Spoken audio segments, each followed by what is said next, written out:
The London Free Press sat down to talk to the 4 main mayoral candidates running in London's civic election. We talked about the social issues like affordable housing and addiction that are crippling London.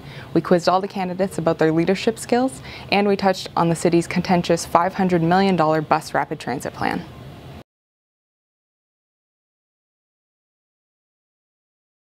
We need to move a big plan forward. We have a deficit of $228 million when it comes to social and affordable housing in our community, and we need to bring a business case forward to both the federal and provincial government next term of council. That is absolutely the top priority, making sure people have a roof over their head.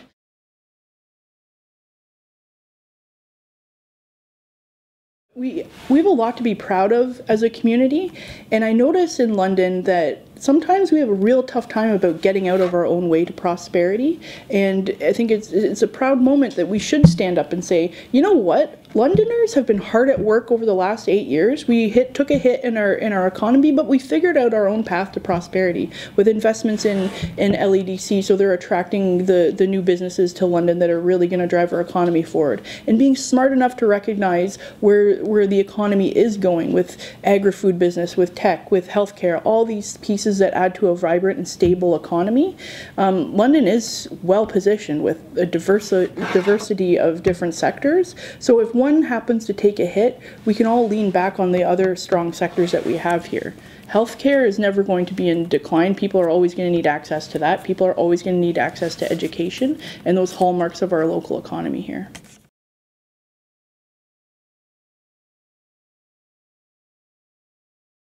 I have turned a lot of minds and opened a lot of minds in terms of my reactions on the doorstep, because the fear-mongering and the misinformation campaign that has been out was very successful in terms of telling people non-facts. When you come to them with facts about this is actually bringing the dollars that you have spent to the feds, to the province, and bringing it home and getting Londoners to work and ensuring that this is a once-in-a-generation opportunity that we do not lose, I've opened a lot of minds. I've had more retirees come into my campaign office over the last 2 weeks and say, you know what, I'm down for this. Why? Because I see this as an investment in our community. I recognize when I'm sitting in my car behind all these other cars and I see that bus that's stuck, and I notice that that is the pinpoint why we have so much congestion, because cars are in the way of buses and buses are in the way of cars. It's about those conversations about saying, this is how it's going to benefit you, me, and everyone. Like, who says thanks but no thanks to hundreds of millions of dollars to get people to work in your community? Not me. Stepping into the mayor's chair is a very difficult step for some people, especially when you're coming from a different level of government. Municipal politics is a DIY job. You do your own research, you do your own outreach, you do everything on your own. And if you've had a career based upon having people around you doing all that work for you, well, get ready for the hardest work you've ever done. The most difficult conversations to be had in the community, we're seeing other candidates curl up in a ball and just say no.